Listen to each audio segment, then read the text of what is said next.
Baik, Assalamualaikum warahmatullahi wabarakatuh. Selamat pagi untuk kita semuanya. Di sini kami dari kelompok 2, yaitu dengan judul Beta Medik dari Smart Hospital, akan mempresentasikan tentang proyek kami. Di mana anggota kami yaitu Dimulai dari saya, Abizar Muhammad Gifar Kurniawan dengan NIP BE 0101. Dan saya, Desya Anuprestia Putri dengan NIP BE 0107. Selanjutnya ada saya Isnan Yuskan Halim dengan NIP BE 0113. Dan saya Nurjita dengan NIP BE 0119. Dan saya sendiri yaitu Yunanda Pratama dengan NIP BE 0125. Baik, di sini kami akan menjelaskan tentang beberapa subtopik. Yang pertama ada introduction yang disampaikan oleh saudari Tata. Kemudian nantinya ada fitur-fitur yang akan disampaikan oleh saya sendiri dan Bang Isnan. Kemudian ada conclusion yang akan disampaikan oleh Desya. Dan terakhir ada future development yang akan disampaikan oleh Bang Abi. Kita masuk ke subtopik pertama yaitu introduction yang akan disampaikan oleh saudari Tata. Pada saat ini hampir seluruh aktivitas melibatkan teknologi, tidak terkecuali di dunia kesehatan. Tingginya kebutuhan teknologi membuat kami terpacu untuk membuat aplikasi konsultasi di dunia kesehatan yang kami beri nama Beta Medik. Apalagi saat ini sedang maraknya COVID-19 yang semakin hari semakin meningkat. Di mana pada aplikasi ini masyarakat dapat melihat artikel-artikel mengenai dunia kesehatan agar lebih waspada dan saling menjaga dengan sekitar. Masyarakat juga dapat men-screening secara mandiri untuk antisipasi COVID-19, bertanya lebih lanjut dengan dokter, dan masyarakat juga dapat melihat rumah sakit yang terdapat di daerah sekitar, serta masyarakat dapat membooking untuk melakukan tes COVID di rumah sakit terdekat, sehingga dapat mengurangi kerumunan pada saat ingin melakukan rapid test.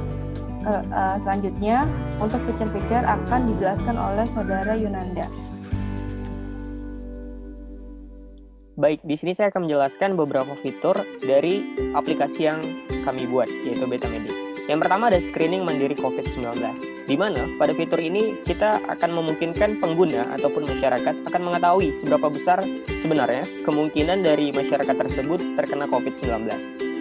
Sistem dari fitur ini, kami akan menyediakan beberapa pertanyaan yang nantinya akan dijawab secara random oleh masyarakat atau pengguna tersebut, hingga akhirnya output dari fitur ini akan menentukan termasuk ke dalam golongan mana pengguna ataupun masyarakat tersebut terhadap penyakit COVID-19 ini. Kemudian yang kedua yaitu booking tes COVID-19. Kami menyadari akan munculnya klaster-klaster baru ketika offline diberlakukan masalah booking tes COVID-19 ini ataupun tes COVID-19 secara offline itu memungkinkan munculnya wadah-wadah baru yang akan memungkinkan terjadinya COVID-19. Hingga akhirnya kami membuat sebuah fitur yang akan memungkinkan masyarakat melakukan booking tes COVID-19 secara online. Fitur ini memungkinkan masyarakat akan melihat rumah sakit mana saja yang ada di Indonesia dengan harga rapid test sesuai dengan yang sudah kita sepakatin dengan pihak rumah sakit, hingga nantinya dengan satu klik maka akan langsung mengarah kepada halaman form yang akan bisa diisi sesuai dengan jadwal yang ingin ditentukan. Kemudian ada fitur tanya dokter. Fitur tanya dokter ini memungkinkan masyarakat ataupun pengguna untuk berkonsultasi secara langsung terhadap dokter-dokter yang ahli pada bidangnya.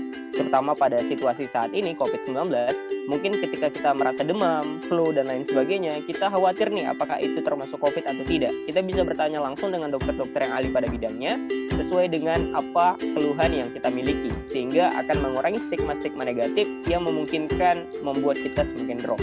Mungkin untuk fitur selanjutnya akan dijelaskan oleh Bang Isnan.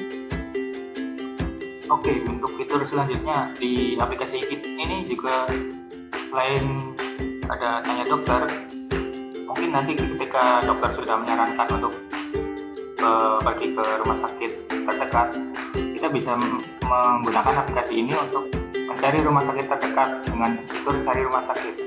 Nah, di fitur ini masyarakat bisa mengetahui kondisi rumah sakit terdekat khususnya untuk yang rujukan COVID.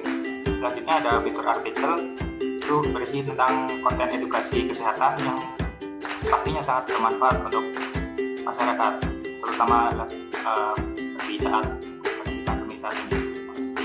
Lalu selanjutnya ada juga login dan regis di aplikasi ini yang autentikasinya terjamin kerahasiaan data pengguna. Selanjutnya untuk conclusion akan dijelaskan oleh Saudari Desya.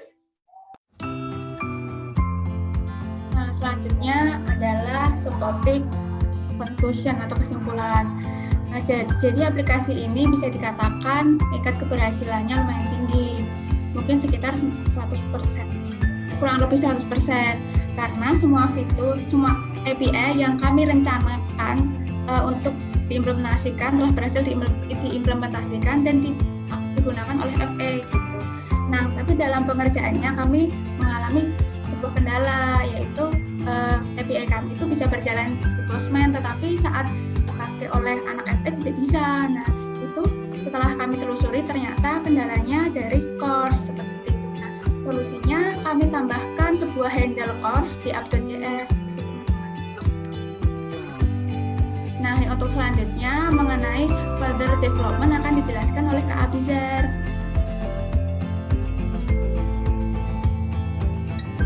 Oke, untuk pengembangan selanjutnya, kita akan menambahkan beberapa fitur-fitur terbaru yang secara garis besar merupakan turunan dari fitur-fitur yang sudah dikembangkan sebelumnya, seperti fitur booking rapid test dan PCR, fitur pembelian obat, fitur pencarian apotik, dan fitur cek dokter via aplikasi web.